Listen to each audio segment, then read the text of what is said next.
Congressman, why was it important for you to tell that story? It just shows a side of the president most Americans never get to see. I've said this probably every speech I ever give around our district, around the country. I wish every single American could spend time with the President of the United States. You've all had the opportunity to do that. I've had the opportunity to do that. But when you're around him, there is a charisma, there is an energy, there is a passion that he has for the American people. He loves our law enforcement, our veterans, our military, and just regular families like ours. And it comes through, and it's so sad, but I really do wish that every American could spend some time with him, because you get to see a side that CNN will never tell you and the mainstream press will never tell you. But he's a good man who loves this country, and that's, as I said last night, that's why I'm going to work so hard to help him get reelected, and I know a lot of people around this country are going to do the same.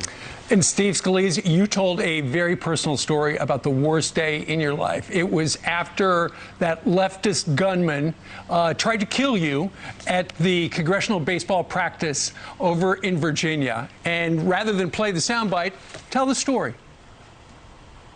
Well, Steve, and all of you, good morning. Good to see you. And Jimmy shared is the same thing I've seen. Look, you know, I'd gotten shot that day. It happened to be the president's birthday, but they fly me to a hospital. I barely made it, and I was in a coma, but I was fighting for my life that night. My wife flew up with our kids from New Orleans, and they didn't know if I was going to make it through the night. It was an unbelievably tough night.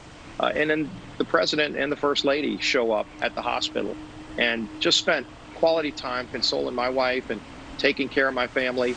And he did that throughout the next 3 months that I was in the hospital. He would just call randomly to see how I was doing. And he cares about people, like Jim said.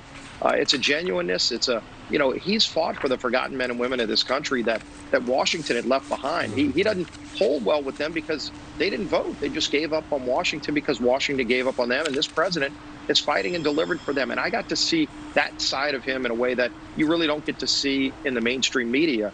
And so I thought it was important to share that. I'm glad Jim shared it as well.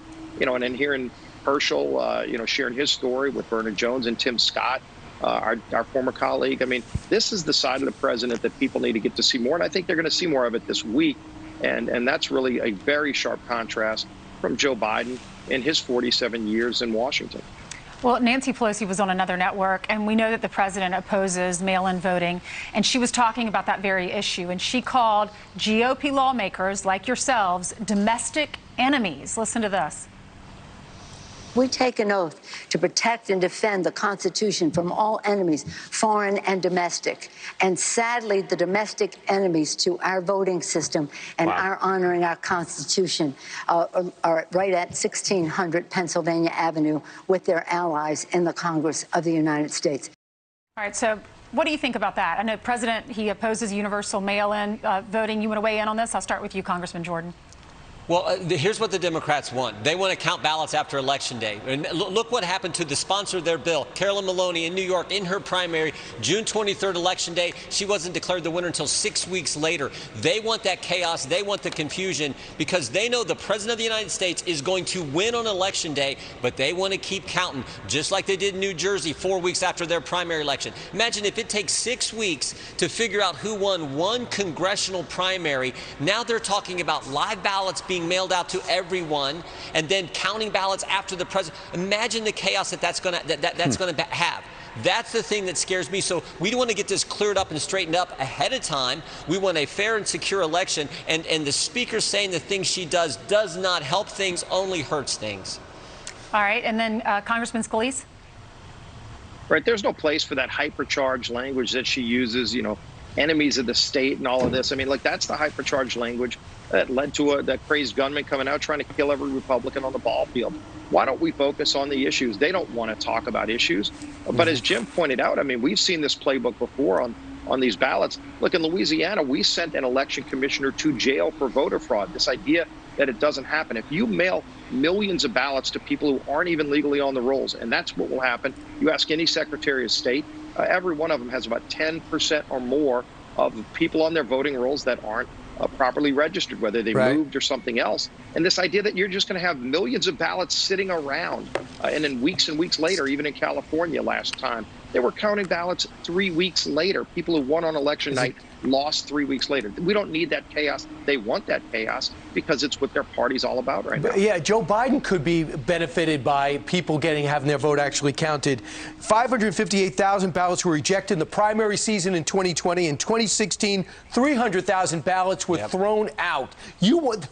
How does either party benefit from that? But let's pivot and talk about COVID-19. Short-term memory loss, which is a lot of Democrats are suffering from, because in January and February, we were in an unprecedented situation. We were getting hit by something we still can't figure out to this day, this coronavirus. And as we try to ramp up and listen to scientists who told us not to wear masks for 2 or 3 months, and we hear different governors praise the president and then quickly do about face on that, it was up to the Republican Party to get together some tape, not some voiceover, but some tape, and put together the actual chain of events that led us through this pandemic, who hopefully we've gotten the best of.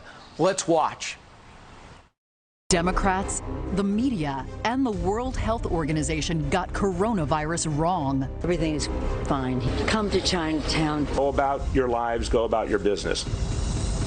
One leader took decisive action to save lives. Promise made, promise kept. He is ready, willing, and able to help.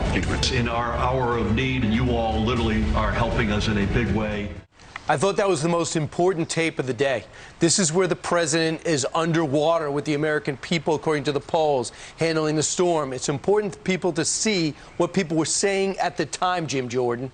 Yeah, no, exactly. This president cut off travel into the country from China. This president called out the World Health Organization, which was shilling and lying for China. And he did even something better. He said, we're not going to send you any more money. I mean, that's great. I love the line one of my colleagues said, we don't have to pay some organization to lie to us. They'll probably do it for free. So he stood up to them at the first stages when all the Democrats were saying something different. And now they're criticizing him for being a real leader throughout this entire thing. I thought it was appropriate that they got the truth out there right at the start of the convention last night as well, Brian. Sure, yeah. It's hard to argue with what they actually said, and the RNC was simply reminding them. Meanwhile, Steve Scalise, I know you are down in Louisiana right now at your family home, battening down the hatches. As Louisiana and the Gulf Coast is preparing for what looks like a major hurricane, it could come ashore tomorrow night as a Cat 3, right? Yeah, Hurricane Laura's coming in, went through Cuba, and is a big storm, as you said. We just had Tropical Storm Marco go through. Everybody here on the ground has been preparing, taking the necessary precautions.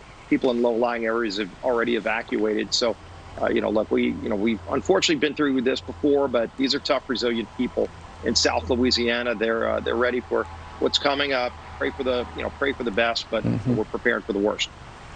Right. Gentlemen, thank you so much for joining us.